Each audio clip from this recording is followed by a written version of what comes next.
통장 잔고가 0원이면 인생도 끝난 걸까요? 그날 은행 창구 앞에 선 그 노인은 낡아 빠진 구두에 얼룩진 셔츠 차림이었습니다. 저는 그저 또 하나의 까다로운 민원인이라 생각했죠.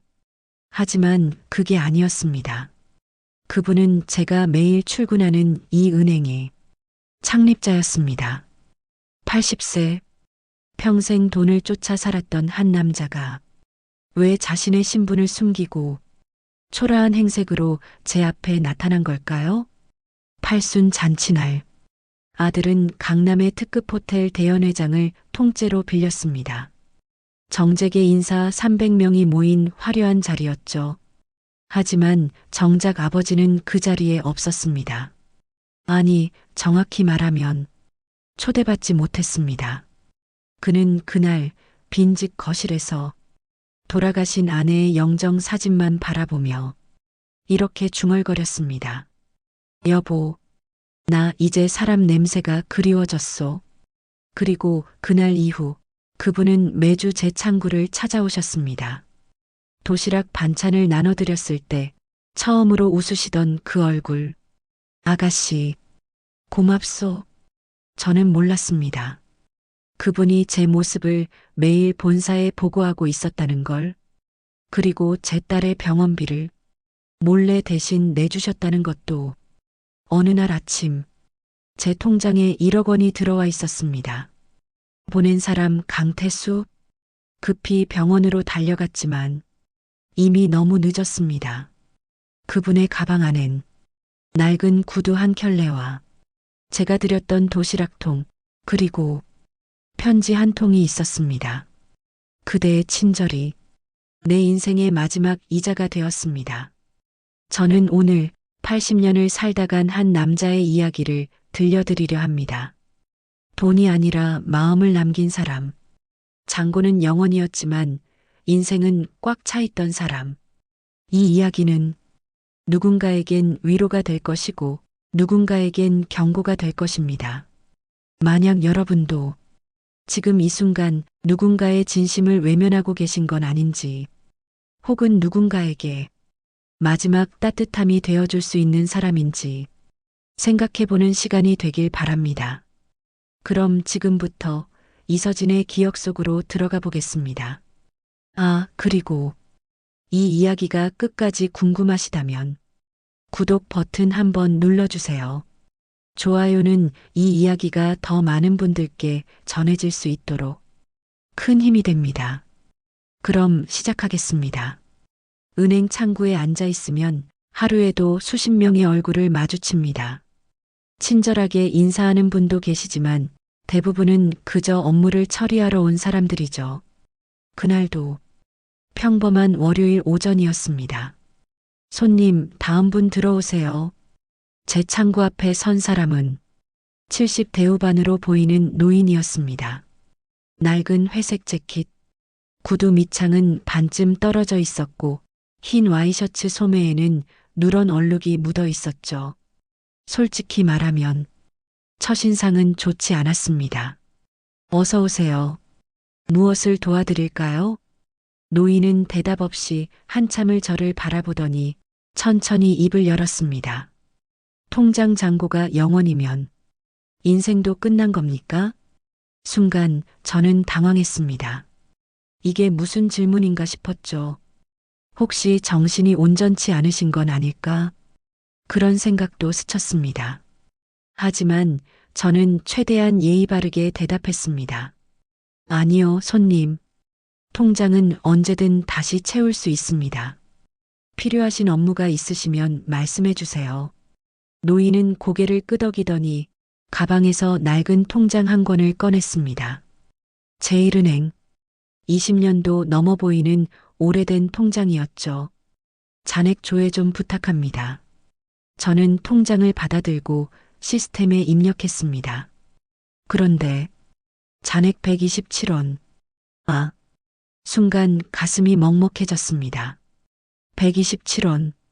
버스 한 번도 못 타는 금액. 노인은 화면을 보더니 쓸쓸하게 웃었습니다. 역시 그렇군요. 고맙습니다. 그가 자리에서 일어서려는 순간 옆 창구에 앉아있던 김 대리가 낮은 목소리로 말했습니다. 또 저 노인 왔네. 맨날 와서 잔액 조회만 하고 가더라. 뒤에서 박 과장도 키득거렸습니다. 아무것도 안 하면서 시간만 잡아먹어. 진짜 민폐야. 저는 순간 화가 났습니다. 누가 저렇게 말할 권리가 있단 말입니까? 손님, 잠깐만요. 노인은 고개를 돌렸습니다. 저는 가방에서 제 도시락을 꺼냈습니다. 제가 아침에 김밥을 좀 싸왔는데요. 너무 많이 싸와서 혼자 다 못 먹을 것 같아요. 드셔도 될까요? 노인은 잠시 말없이 저를 바라보더니 천천히 고개를 숙였습니다. 고맙습니다. 그의 목소리가 떨리고 있었습니다. 노인이 은행을 나간 뒤 김 대리가 비웃듯 말했습니다. 야, 이서진. 너 그러다 손해보는 거 알아? 저런 사람한테 친절하면 매일 찾아온다고. 저는 아무 대꾸도 하지 않았습니다. 그저 왜인지 모르게 가슴이 답답했습니다. 그 노인의 눈빛이 자꾸만 머릿속에 남아 있었거든요. 퇴근 후 집으로 가는 버스 안에서 저는 문득 생각했습니다. 저분은 왜 매번 은행에 오실까? 정말 그냥 잔액 조회만 하러 오시는 걸까? 그날 밤 저는 그 노인의 얼굴을 떠올리며 잠들었습니다. 그리고 일주일 뒤 다시 그분이 제 창구 앞에 나타났습니다. 이번엔 손에 작은 봉투 하나를 들고 계셨습니다. 아가씨, 네, 어서 오세요. 노인은 봉투를 제 앞에 놓으며 말했습니다. 지난번에 김밥 고마웠습니다. 이건 제가 직접 만든 호두과자입니다. 받아주시겠습니까? 저는 그 순간 눈시울이 뜨거워지는 걸 느꼈습니다. 감사합니다. 잘 먹을게요. 노인은 처음으로 환하게 웃었습니다. 그리고 작은 목소리로 말했습니다. 아가씨는 참 따뜻한 사람이시군요. 저는 그때 몰랐습니다. 그분이 누구인지, 그리고 왜 제 앞에 나타났는지, 그 모든 진실을 사람들은 말합니다. 돈만 있으면 외롭지 않다고. 하지만 그건 거짓말입니다. 저는 그걸 80년을 살아보고 나서야 알았습니다. 그날은 제 8순 생일이었습니다. 아침 일찍 일어나 거울 앞에 섰습니다. 주름진 얼굴, 희끗희끗한 머리, 축 처진 어깨. 아, 나도 이렇게 늙었구나. 거실에는 아내의 영정 사진이 있었습니다. 5년 전에 세상을 떠난 아내. 여보, 오늘 내 칠순이요. 1인당 50만 원짜리 코스 요리. 모두 제 돈으로 만든 회사에서 나온 돈이었습니다. 하지만 정작 저는 그 자리에 없었습니다. 아니, 초대조차 받지 못했습니다. 저는 아내의 영정 사진 앞에 무릎을 꿇었습니다. 여보, 내가 뭘 잘못한 걸까? 평생 돈만 벌어왔소. 가족을 위해서라고 생각했소. 그런데 왜? 목이 메어 더 이상 말이 나오지 않았습니다. 그날 저녁, 아들에게서 전화가 왔습니다. 아버지, 오늘 행사 잘 끝났어요. 아버지 몫으로 케이크 한 조각 남겨뒀으니까 나중에 드릴게요. 그래. 그럼 바쁘니까 먼저 끊을게요. 뚝. 저는 전화기를 내려놓고 냉장고를 열었습니다. 김치 한 통, 계란 3개, 우유 한 팩. 그게 전부였습니다. 재벌 창업주의 냉장고가 이 모양이라니 스스로가 우습게 느껴졌습니다. 저녁은 라면으로 때웠습니다. 혼자 먹는 라면은 이상하게 짜고 쓴맛이 났습니다. 밤 11시 침대에 누워 천장을 바라봤습니다. 내가 평생 뭘 한 걸까? 회사를 키우고 돈을 벌고 명예를 쌓았지만 결국 남은 건 이 공허함 뿐이구나. 그때 문득 며칠 전 은행에서 만난 그 젊은 직원이 떠올랐습니다. 이서진. 127원밖에 없는 제 통장을 보고도 비웃지 않았던 그 여자. 도시락을 나눠주며 드셔도 될까요? 라고 물었던 그 목소리. 그게 얼마나 따뜻했는지. 저는 그날 밤 한 가지 결심을 했습니다. 나는 지금까지 사람들에게 강태수 회장으로만 살았어. 이제는 그냥 강태수로 살아보고 싶다. 내가 가진 게 아무것도 없을 때 사람들은 나를 어떻게 대할까? 그리고 진짜 따뜻한 사람은 누구일까? 그날 밤 강태수는 결심했습니다. 자신의 모든 걸 숨기고 한 명의 평범한 노인으로 살아보기로. 하지만 그는 몰랐습니다. 그 선택이 자신의 인생 마지막 장을 완전히 바꿔놓을 거라는 걸. 그 노인을 다시 본 건 호두과자를 받은 지 사흘 뒤였습니다. 그날은 유난히 손님이 많았어요. 창구 앞에는 20명이 넘는 사람들이 번호표를 들고 기다리고 있었죠. 83번 손님, 3번 창구로 와주세요. 제 목소리가 울리자 한 노인이 천천히 걸어왔습니다. 강태수 씨. 그런데 그날따라 더 초라해 보였습니다. 구두 밑창은 완전히 떨어져 있었고 바지 밑단은 헤어져 실밥이 보였어요. 얼굴에는 며칠 씻지 못한 듯 때가 묻어 있었습니다. 어서 오세요. 오늘은 무슨 일로?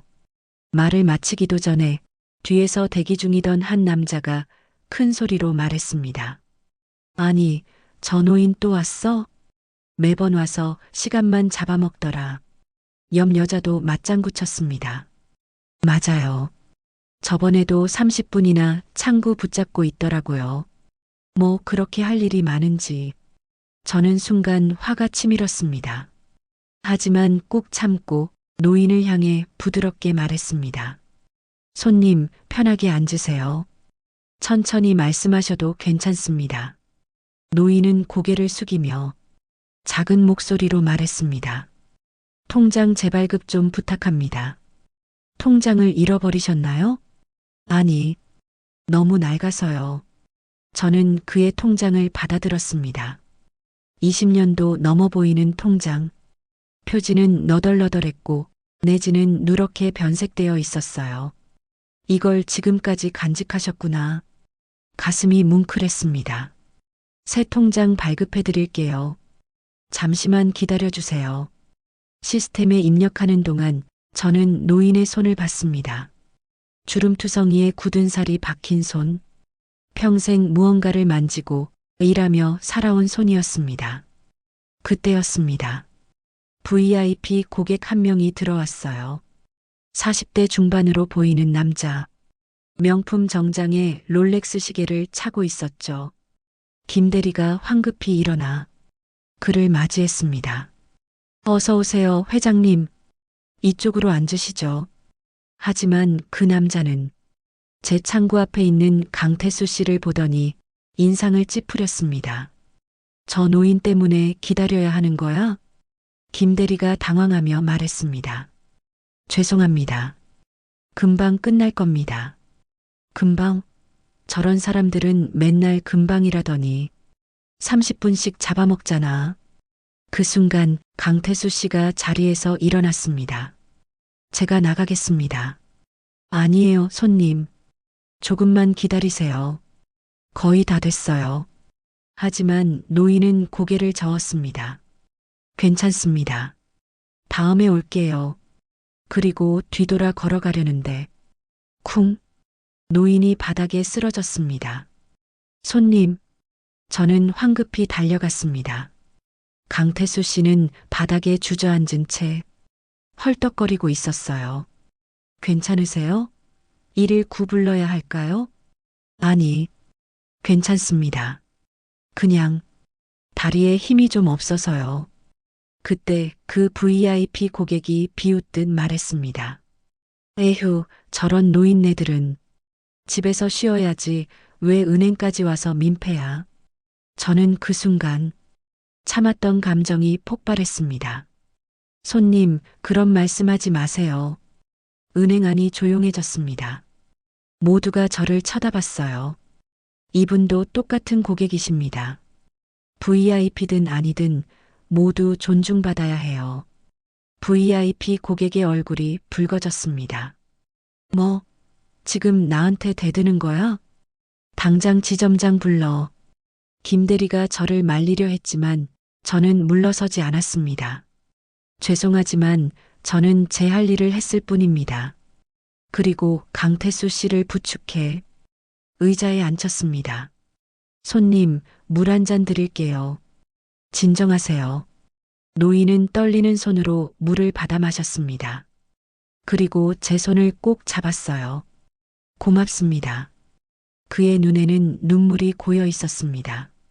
저는 그 순간 가슴이 먹먹해지는 걸 느꼈어요. 이분은 왜 이렇게 외로워 보이실까? 누가 이분을 이렇게 만든 걸까? 잠시 후 강태수 씨는 새 통장을 받아들고 천천히 일어났습니다.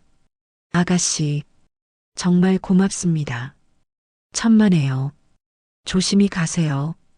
그가 은행을 나간 뒤 지점장이 저를 불렀습니다. 이서진 대리, 잠깐 이리 와봐. 저는 각오했습니다. 해고당할 수도 있겠구나. 하지만 후회는 없었습니다. 지점장실로 들어가자 지점장이 심각한 표정으로 말했습니다. 이서진 대리, 네. 오늘 그 노인 말이야. 지점장이 잠시 뜸을 들이더니 천천히 입을 열었습니다. 혹시 그 사람이 누군지 알아? 아니요. 모릅니다. 지점장은 한숨을 쉬며 말했습니다. 나도 정확히는 몰라. 하지만 본사에서 특별히 관리하라는 지시가 내려온 고객이야. 네. 그게 무슨 자세한 건 나도 몰라. 하지만 오늘 내가 한 행동 잘한 거야. 저는 어리둥절한 채 지점장실을 나왔습니다. 특별관리 고객? 도대체 저분은 누구실까? 이서진은 몰랐습니다. 그날 은행 구석에 설치된 CCTV가 모든 상황을 녹화하고 있었다는 것을, 그리고 그 영상이 본사 회장실로 직행했다는 것을, 그날 이후 이상한 일들이 생기기 시작했습니다. 먼저 지점장이 저를 다르게 대하기 시작했어요. 이 대리, 오늘 점심은 내가 살게. 이 대리, 힘들면 언제든 말해. 평소엔 업무 지시만 하던 분이 갑자기 친절해진 거예요. 그리고 더 이상한 건 그 VIP 고객이 사과 편지를 보내왔다는 겁니다. 지난번 제 무례한 행동을 사과드립니다. 유진산업 박재원 드림. 김 대리가 놀란 표정으로 말했습니다. 야, 이서진. 저 사람 진짜 재벌이야. 근데 사과 편지를 보내다니. 저도 이해가 안 됐어요. 대체 무슨 일이 일어나고 있는 거지? 그로부터 일주일 뒤 다시 강태수 씨가 은행을 찾아왔습니다. 이번엔 예전보다 훨씬 깔끔한 모습이었어요. 구두도 새 것으로 바꾸셨고 셔츠도 깨끗하게 다려져 있었습니다. 어서 오세요, 손님. 아가씨, 오랜만입니다. 그는 미소를 지으며 제 창구 앞에 앉았습니다. 오늘은 좀 특별한 부탁이 있어서 왔습니다. 네, 말씀하세요. 제가 돈을 좀 찾으려고 하는데요. 얼마나 필요하세요? 500만 원입니다. 저는 놀랐습니다. 127원밖에 없던 통장에서 500만 원을 찾겠다고? 시스템을 확인하자 더 놀라운 사실이 나타났습니다. 잔액 8억 4천만 원. 이게 뭐지? 저는 2번, 3번 확인했어요. 분명 일주일 전만 해도 127원이었는데, 손님 혹시 최근에 입금하신 게 있으신가요? 아, 네. 작은 예금이 만기됐습니다. 강태수 씨는 담담하게 대답했어요. 하지만 저는 느낄 수 있었습니다. 이분이 뭔가 숨기고 계신다는 걸. 500만 원 출금해 드릴게요. 감사합니다. 돈을 건네드리는데 노인이 조용히 물었습니다.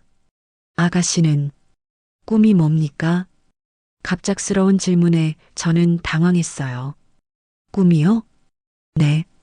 젊은 사람은 꿈이 있어야죠. 저는 잠시 망설이다가 솔직하게 대답했습니다. 제 딸이 건강하게 자라는 게 꿈이에요. 그리고 언젠가 딸한테 엄마는 떳떳하게 살았다고 말할 수 있으면 좋겠어요. 노인은 고개를 끄덕였습니다. 좋은 꿈입니다. 그리고 자리에서 일어나려다가 다시 앉으며 말했습니다. 한 가지만 더 물어봐도 될까요? 네, 말씀하세요. 아가씨는 왜 저한테 친절하십니까? 네. 다른 사람들은 모두 저를 귀찮아합니다. 지저분한 노인네라고 비웃죠. 하지만 아가씨는 달랐습니다. 왜 그렇습니까? 저는 잠시 생각했습니다. 그리고 천천히 입을 열었어요. 우리 아버지도 그렇게 살아오셨거든요. 평생 구두 닳도록 일하시고 낡은 옷 입고 다니셨어요. 그런데 주변 사람들이 아버지를 무시했어요. 목이 메었습니다. 그래서 저는 생각했어요. 누군가의 아버지일 수도 있는 분들을 절대 함부로 대하지 말자고. 강태수 씨의 눈에 눈물이 맺혔습니다. 고맙습니다. 그는 떨리는 목소리로 말했어요. 아가씨 같은 딸을 둔 사람은 정말 행복하겠습니다. 그날 오후 강태수 씨가 은행을 나간 뒤 저는 문득 창밖을 봤어요. 그는 은행 맞은편 벤치에 앉아 하늘을 올려다보고 계셨습니다. 왠지 모르게 너무나 외로워 보였습니다. 그때였습니다. 한 젊은 남자가 노인에게 다가갔어요. 30대 초반으로 보이는 말끔한 정장 차림. 그는 강태수 씨 옆에 앉더니 뭔가 이야기를 나눴습니다. 노인은 고개를 저으며 손사래를 쳤지만 남자는 계속 무언가를 설득하는 듯 했어요. 10분쯤 지났을까요? 강태수 씨가 자리에서 일어났습니다. 그리고 남자와 함께 어디론가 사라졌어요. 저 사람은 누구지? 이상한 불안감이 들었습니다. 다음 날 아침 출근하자마자 지점장이 저를 급히 불렀습니다. 이 대리, 큰일 났어. 무슨 일이세요? 어제 강태수 씨가 사기를 당했어. 네. 지점장이 태블릿을 보여줬습니다. 거기엔 뉴스 기사가 떠 있었어요. 노인 대상 보이스피싱 일당 검거. 피해액 수억 원 추정. 제 심장이 철렁 내려앉았습니다. 저분이 피해자 중 한 명이에요? 그래. 어제 500만 원 찾아간 거. 그게 사기꾼들한테 넘어간 거야. 저는 그 자리에서 주저앉고 싶었습니다. 내가 돈을 찾아드렸구나. 내가 사기꾼을 도운 거나 마찬가지잖아. 이 대리, 내 잘못이 아니야. 넌 업무만 처리한 거고. 하지만 위로가 되지 않았습니다. 저는 곧바로 강태수 씨에게 전화를 걸었어요. 따르릉, 따르릉. 하지만 전화는 받지 않았습니다. 점심시간, 저는 은행을 나와 어제 노인이 앉아있던 벤치로 갔습니다. 혹시나 하는 마음에. 그리고 거기서 노인을 다시 만났습니다. 강태수 씨는 벤치에 앉아 멍하니 하늘만 보고 계셨어요. 손님, 저를 본 노인은 놀란 표정을 지었습니다. 아가씨, 손님 괜찮으세요? 사기 당하셨다면서요? 노인은 쓸쓸하게 웃었습니다. 괜찮습니다. 어차피 쓸데도 없는 돈이었어요. 그게 무슨 말씀이세요? 아가씨는 몰라요. 돈이 많으면 사람이 더 외로워진다는 걸. 그날 이서진은 알았습니다. 돈이 전부가 아니라는 걸. 하지만 그녀는 아직 몰랐습니다. 강태수가 왜 그렇게 말했는지, 그리고 그의 진짜 정체가 무엇인지. 진실은 곧 밝혀집니다. 그날 저녁, 저는 강태수 씨를 따라갔습니다. 이분이 어디 사시는지 확인이라도 해야겠다 사기를 당하신 분이 혼자 계시면 안 될 것 같았거든요. 노인은 천천히 걸었습니다. 버스를 타지도 않고 택시를 부르지도 않았어요. 그저 묵묵히 1시간을 걸어갔습니다. 해가 지고 거리엔 가로등이 켜졌습니다. 노인은 낡은 주택가 골목으로 들어갔어요. 여기가 집이신가? 그가 멈춰 선 곳은 낡은 2층 빌라. 페인트가 벗겨지고 계단엔 녹이 슬어 있었습니다. 노인은 2층으로 올라가 202로 문을 열었어요. 저는 조심스럽게 계단을 올라가 문틈으로 안을 들여다봤습니다. 그리고 숨이 막혔습니다. 방 안은 텅 비어 있었습니다. 가구라곤 낡은 밥상 하나, 이불 한 채가 전부였어요. 벽에는 큰 액자가 하나 걸려 있었는데 그건 여자 영정 사진이었습니다. 강태수 씨는 영정 앞에 앉았습니다. 그리고 중얼거렸어요. 여보, 나 오늘도 500만 원 날렸소. 바보 같지? 목소리가 떨렸습니다. 당신이 살아계실 때 내가 좀 더 잘해줄 걸 그랬소. 맨날 돈 벌러 다닌다고 집에도 안 들어오고. 저는 가슴이 아팠습니다. 이분이 이렇게 외롭게 사셨구나. 8억이 넘는 돈이 있으면서도 이런 곳에서 혼자 사시다니. 노인은 냉장고를 열었습니다. 김치 한 통, 계란 2개. 그게 전부였어요. 오늘은 계란 하나만 먹어야겠군. 그는 프라이팬에 기름도 두르지 않고 계란을 깼습니다. 지글지글. 저는 더 이상 참을 수 없었습니다. 문을 두드렸어요. 똑똑똑. 누구세요? 저예요. 은행 직원 이서진입니다.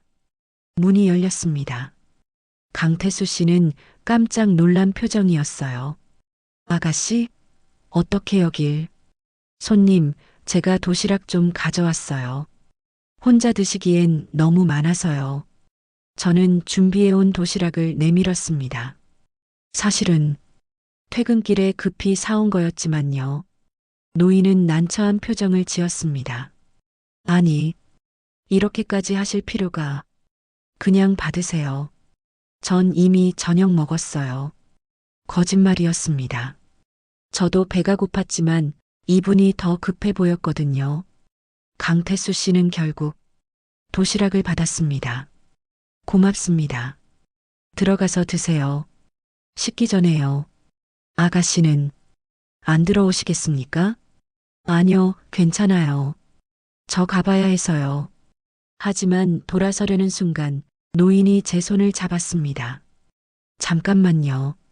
네, 제가 뭐라도 대접하고 싶은데 마땅한 게 없네요. 괜찮아요. 신경 쓰지 마세요. 노인은 방 안으로 들어가더니 뭔가를 가지고 나왔습니다. 낡은 수첩. 이게 뭐예요? 제 아내가 쓰던 겁니다. 아가씨한테 보여드리고 싶어서요. 수첩을 펼치자 손글씨가 빼곡히 적혀 있었어요.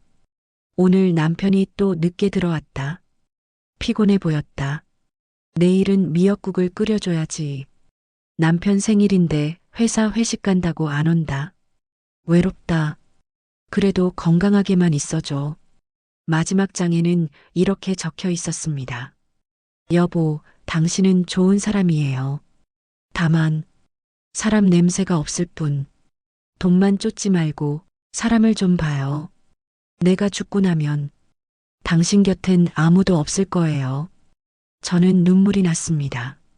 손님, 강태수 씨도 눈시울이 붉어졌어요. 제 아내 말이 맞았습니다. 죽고 나니 정말 아무도 없더군요. 아들들은 제 돈만 챙기고 친구라던 사람들도 다 떠났습니다. 그런데 아가씨는 아무 이유 없이 저한테 친절하셨습니다. 돈도 없고 지위도 없는 저한테요. 그는 고개를 숙였습니다. 제가 평생 놓친 게 바로 그거였습니다. 사람 냄새. 저는 그의 어깨를 두드렸습니다. 손님, 아직 늦지 않았어요. 지금부터라도 사람들과 마음을 나누시면 돼요. 노인은 고개를 저었습니다. 이미 늦었습니다. 무슨 말씀이세요? 강태수 씨는 잠시 망설이더니 조용히 말했습니다. 제가 병원에 다니고 있습니다. 췌장암 말기라고 하더군요. 네, 6개월 남았답니다. 저는 그 자리에서 얼어붙었습니다. 6개월. 그 짧은 시간 동안 이분은 무엇을 하실까? 그래서 제가 결심했습니다. 노인은 창밖을 바라봤어요. 제 남은 시간 동안 진짜 사람을 만나보기로요. 돈이 아니라 마음으로 저를 대해주는 사람을요. 그래서 은행에 가서 일부러 초라한 모습을 보인 겁니다. 누가 저를 진심으로 대해주는지 확인하고 싶었거든요. 그는 저를 바라봤습니다. 그리고 아가씨를 만났습니다. 저는 할 말을 잃었습니다. 그럼 그동안의 모든 게 일부러였단 말인가? 노인은 피식 웃었습니다. 놀라셨죠? 사실 저는 가난한 노인이 아닙니다. 그럼, 하지만 그건 중요하지 않습니다. 중요한 건 그는 제 손을 잡았습니다. 아가씨가 저를 그냥 한 사람으로 대해줬다는 겁니다. 돈도 없고 힘도 없는 평범한 노인으로요. 눈물이 주르륵 흘렀습니다. 그게 제겐 세상 전부였습니다. 그날 밤 이서진은 알았습니다. 진짜 외로움이 무엇인지, 그리고 강태수는 깨달았습니다. 자신이 평생 찾던 것이 바로 곁에 있었다는 것을. 그날 밤 이후 강태수 씨는 더 이상 은행에 오지 않았습니다. 일주일이 지나고 2주일이 지났어요. 저는 매일 창구에 앉아 혹시나 하고 기다렸지만 그는 나타나지 않았습니다. 어느 월요일 아침 출근해서 컴퓨터를 켰는데 이상한 알림이 떠 있었어요. 고객 이서진님의 계좌에 입금이 있습니다. 내 계좌에. 저는 급히 확인했습니다. 그리고 숨이 멎었습니다. 잔액 1억 원. 이게 뭐지? 손이 떨렸어요. 입금 내역을 확인했습니다. 송금인 강태수. 금액 1억 원. 메모 마지막 이자입니다. 마지막 이자? 가슴이 철렁 내려앉았습니다. 저는 곧바로 그의 번호로 전화를 걸었어요. 따르릉, 따르릉. 고객님께서는 전화를 받을 수 없습니다. 다시 걸었습니다. 고객님께서는. 계속해서 걸었지만 받지 않았어요. 혹시 불길한 예감이 들었습니다. 저는 지점장에게 말하고 급히 은행을 나왔어요. 목적지는 단 하나. 강태수 씨가 사시던 그 빌라. 택시를 타고 달려갔습니다. 기사님, 빨리 가주세요. 알겠습니다. 20분이 20시간처럼 느껴졌어요. 빌라 앞에 도착했습니다. 2층으로 뛰어 올라가 202로 문을 두드렸어요. 손님, 강태수 씨. 저예요. 이서진이에요. 하지만 대답이 없었습니다. 문은 잠겨 있지 않았어요. 저는 조심스럽게 문을 열었습니다. 손님? 방 안은 텅 비어 있었습니다. 밥상도 없고 이불도 없었어요. 벽에 걸려 있던 아내 영정 사진도 사라져 있었습니다. 다만 탁자 위에 편지 한 통만 놓여 있었어요. 편지 봉투에는 이렇게 적혀 있었습니다. 이서진 아가씨에게. 손이 떨렸습니다. 저는 천천히 봉투를 뜯었어요. 강태수의 편지. 아가씨, 안녕하세요. 아니, 이제는 안녕이라고 해야겠군요. 편지를 쓰는 지금 제 손은 많이 떨립니다. 약 때문인지 나이 때문인지 모르겠네요. 이 편지를 읽고 계신다면 아마 저는 이미 병원에 있을 겁니다. 아니면 이 세상에 없을지도 모릅니다. 미리 사과드립니다. 제가 아가씨를 속였습니다. 저는 가난한 노인이 아니었습니다. 제 이름은 강태수? 아가씨가 다니는 제1은행의 창립자입니다. 50년 전 제가 만든 은행이죠. 평생 돈을 쫓아 살았습니다. 그게 가족을 지키는 길이라 생각했습니다. 하지만 결과는 가족들이 저를 버렸습니다. 아들들은 제 재산만 노렸고 손주들은 제 얼굴도 모릅니다. 아내가 세상을 떠난 뒤 저는 깨달았습니다. 제가 평생 쌓아온 것들이 아무 의미가 없다는 걸. 그래서 마지막으로 실험을 해보기로 했습니다. 제 모든 걸 숨기고 한 명의 평범한 노인으로 살아보기로요. 과연 누가 돈도 없고 힘도 없는 저를 진심으로 대해줄까? 그렇게 아가씨를 만났습니다. 127원밖에 없는 통장을 보고도 비웃지 않았던 사람. 도시락을 나눠주며 드셔도 될까요? 라고 물었던 사람. VIP 고객 앞에서도 저를 지켜줬던 사람. 아가씨는 몰랐겠지만 그 모든 순간들이 제겐 평생의 보물이었습니다. 사람 냄새, 제 아내가 그토록 원했던 것, 아가씨에게서 찾았습니다. 그래서 제가 드리고 싶습니다. 1억 원, 제 전 재산에 비하면 아주 작은 금액입니다. 하지만 이건 돈이 아닙니다. 이건 제 인생의 마지막 이자입니다. 아가씨의 친절에 대한 제 감사의 마음입니다. 그리고 부탁입니다. 이 돈으로 딸아이 병원비를 내주세요. 그리고 남은 돈은 아가씨처럼 따뜻한 마음을 가진 사람이 되고 싶은 사람들에게 나눠주세요. 제가 평생 못한 일을 아가씨가 대신해 주세요. 마지막으로 한 가지 더. 본사에 편지를 보냈습니다. 아가씨를 칭찬하는 편지입니다. 곧 좋은 소식이 있을 겁니다. 받아주세요. 거절하지 마세요. 아가씨, 당신은 제게 사람이었습니다. 돈으로 살 수 없는 그 무엇보다 귀한 사람. 그걸 깨닫게 해줘서 정말 고맙습니다. 제 인생의 마지막 통장에는 돈이 아니라 당신의 이름이 남았습니다. 그것만으로 저는 행복합니다. 강태수 드림. 편지를 읽는 이서진. 저는 그 자리에서 주저앉았습니다. 눈물이 멈추지 않았어요. 손님. 그때 핸드폰이 울렸습니다. 모르는 번호. 떨리는 손으로 받았어요. 여보세요? 이서진 님이신가요? 네. 서울대병원입니다. 강태수 환자분께서 오늘 새벽에 돌아가셨습니다. 통장 잔고 영원.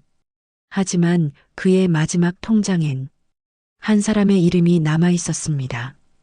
그것이 그의 진짜 유산이었습니다. 장례식장은 이상하리만치 조용했습니다. 3층 특실. 화환은 수십 개가 놓여 있었지만 진심으로 우는 사람은 아무도 없었습니다. 상주석에는 두 아들이 앉아 있었어요.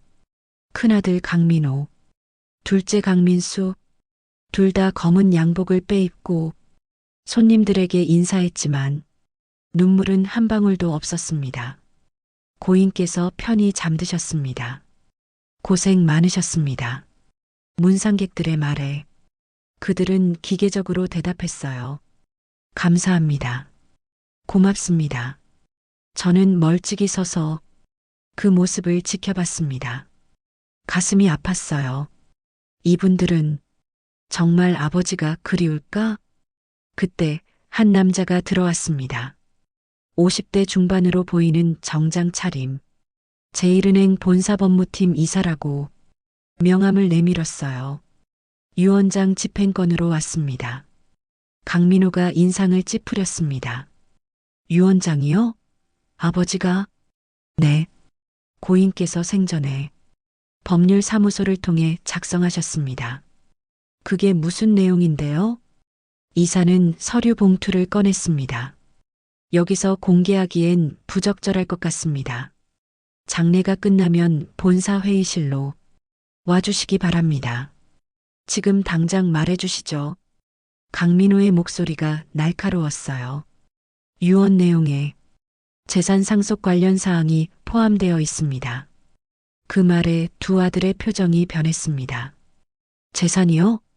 네. 자세한 건 회의실에서 말씀드리겠습니다. 이사는 그렇게 말하고 나갔어요. 장례식이 끝난 다음 날, 저는 본사로 향했습니다. 법무팀에서 저에게도 참석 요청을 했거든요. 왜 저까지? 이해할 수 없었지만 거절할 수 없었어요. 회의실에 들어서자 이미 여러 사람이 앉아 있었습니다. 강민호, 강민수 두 아들, 그리고 변호사 2명, 본사 임원 5명. 저는 제일 뒤쪽에 앉았어요. 법무팀 이사가 입을 열었습니다. 고 강태수 회장의 유언장을 지금부터 공개하겠습니다. 그는 봉투를 뜯고 서류를 꺼냈어요. 먼저 유언 영상이 있습니다. 영상이요? 강민호가 되물었습니다. 네. 회장님께서 직접 촬영하셨습니다. 불이 꺼지고 스크린이 내려왔습니다. 화면에 강태수 씨가 나타났어요. 강태수의 유언 영상. 안녕하십니까? 강태수입니다. 화면 속 그는 제가 아는 모습과 달랐습니다. 말끔한 정장, 깔끔하게 빗은 머리, 카리스마 넘치는 눈빛. 이 영상을 보고 계시다면 저는 이미 세상을 떠났을 것입니다. 강민호와 강민수가 불편한 표정을 지었어요. 먼저 제 아들들에게 말합니다. 민호야, 민수야, 너희는 좋은 아들이었다. 하지만 좋은 사람은 아니었다. 두 아들의 얼굴이 굳었습니다. 내가 살아있을 때 너희는 내 돈만 원했지. 나를 원하지 않았다. 팔순 잔치 때도 너희는 나를 초대하지 않았다. 그래서 나는 결심했다. 내 재산을 너희에게 물려주지 않기로. 뭐? 강민호가 벌떡 일어났습니다. 제1은행 지분 68%, 부동산 30억, 현금 50억, 전부 사회복지재단에 기부한다. 회의실이 술렁였습니다. 단 한 사람에게만 1억 원을 남긴다. 화면 속 강태수가 카메라를 똑바로 바라봤어요. 제1은행 직원 이서진. 모든 시선이 제게 쏠렸습니다. 저는 얼어붙었어요. 저는 이서진이라는 사람은 내가 평생 만난 사람 중 가장 따뜻한 사람이었다.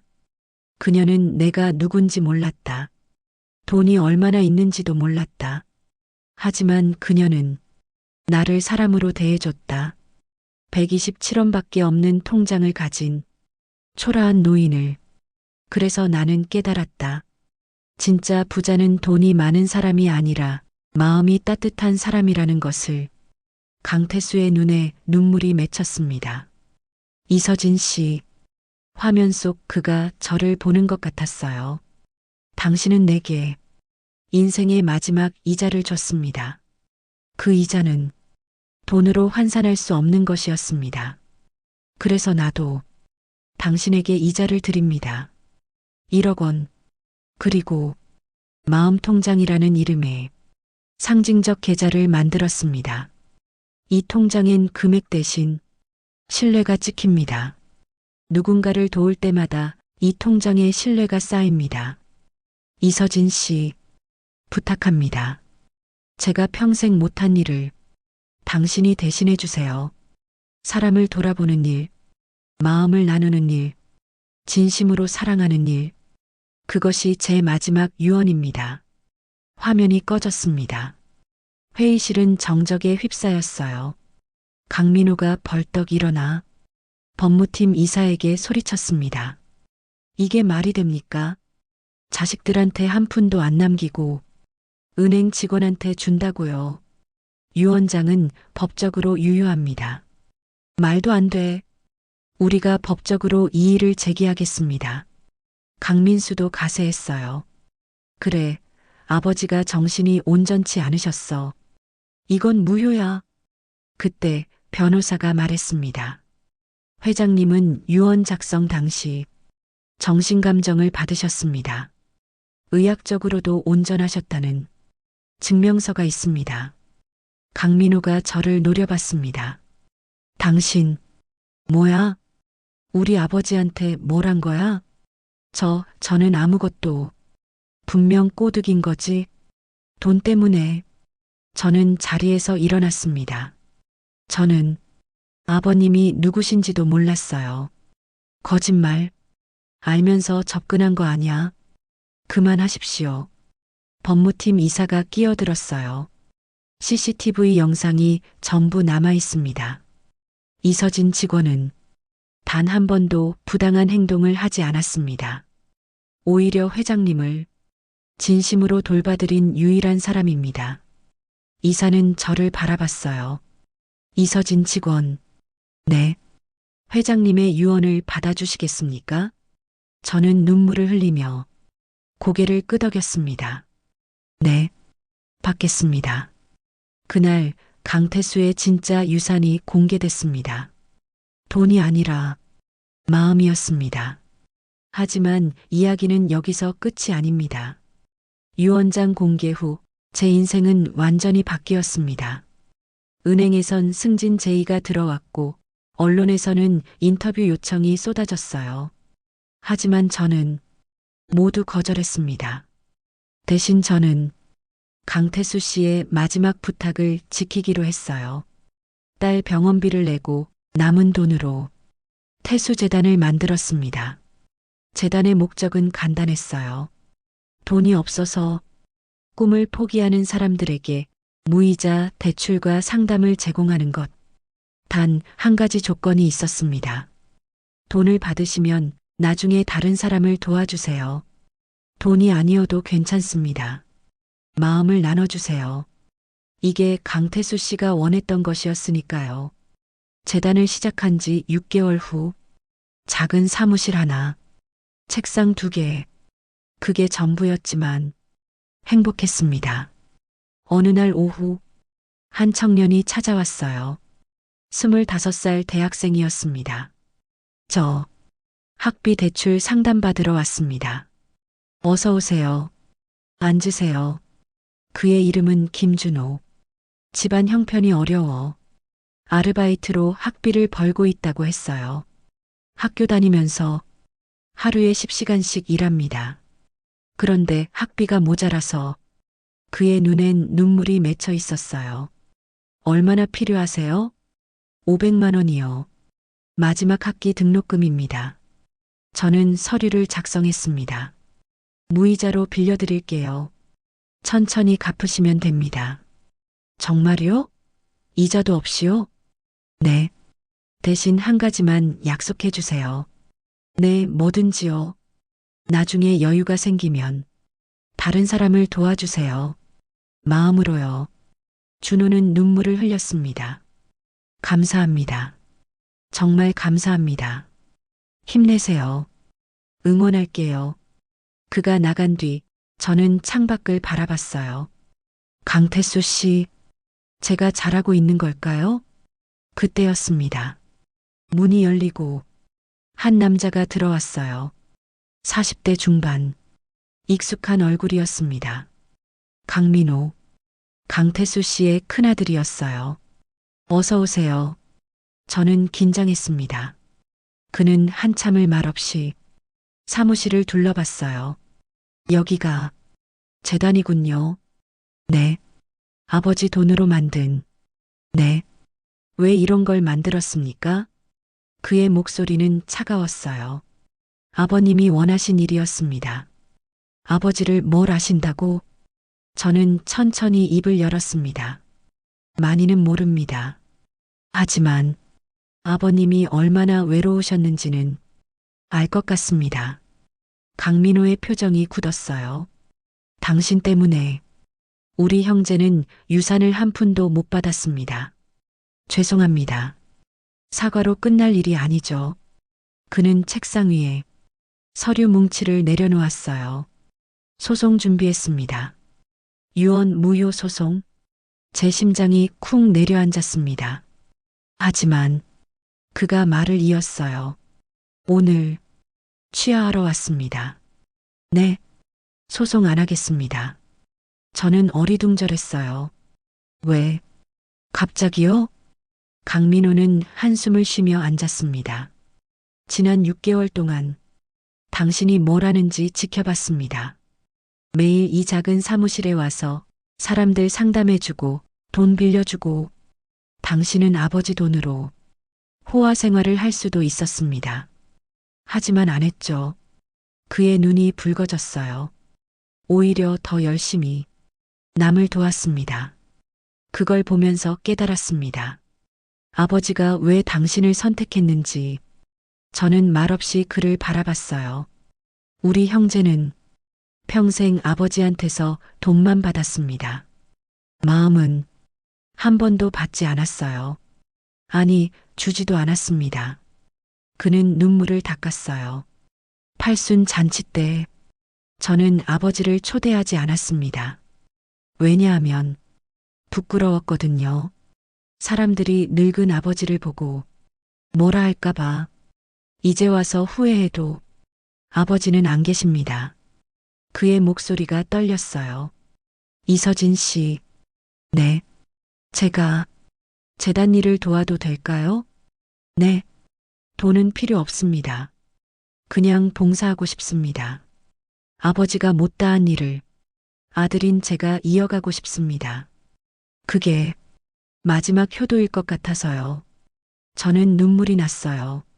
네, 환영합니다. 감사합니다. 강민호는 깊게 고개를 숙였습니다. 그날 이후 강민호는 매주 재단에 왔어요. 처음엔 어색했지만 점점 변해갔습니다. 어느 날 그가 말했어요. 이제 알 것 같습니다. 뭐요? 아버지가 행복하셨던 이유를요. 이렇게 누군가를 돕는 게 돈 버는 것보다 뿌듯하네요. 저는 미소 지었습니다. 아버님이 보고 계실 거예요. 그럴까요? 네, 분명히요. 1년 후, 재단은 점점 커졌습니다. 100명이 넘는 사람들이 도움을 받았고 그중 30명은 다시 돌아와 봉사자가 됐어요. 마음통장, 강태수 씨가 만든 그 상징적 계좌, 그 통장엔 이제 수백 명의 이름이 쌓여 있었습니다. 어느 봄날 오후, 저는 강태수 씨 산소를 찾아갔어요. 조용한 언덕 위 아내와 나란히 묻혀 계셨습니다. 아버님, 저는 묘비 앞에 앉았어요. 잘하고 있는 거 맞죠? 바람이 불었습니다. 제가 아버님께 배웠습니다.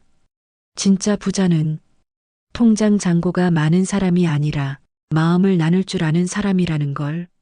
아버님은 돌아가실 때 통장 잔고가 0원이었지만 진짜 부자셨어요. 눈물이 흘렀습니다. 그 유산 제가 잘 지킬게요. 약속드립니다. 집으로 돌아오는 길 사무실 창문에는 낡은 구두 한 켤레가 걸려 있었어요. 강태수 씨가 신으시던 그 구두, 바람에 흔들리는 구두를 보며 저는 생각했습니다. 인생에서 진짜 중요한 건 돈이 아니라 사람이구나. 잔고는 영원이었지만 인생은 꽉 차 있었다. 강태수는 떠났지만 그의 마음은 남았습니다. 이서진을 통해 그리고 수많은 사람들을 통해 그의 마음 통장은 지금도 계속 쌓이고 있습니다. 잔고 영원. 하지만 그것이 진짜 부자의 통장이었습니다. 이 이야기를 들어주셔서 감사합니다. 여러분의 마음 통장에도 오늘 신뢰 하나가 쌓이길 바랍니다.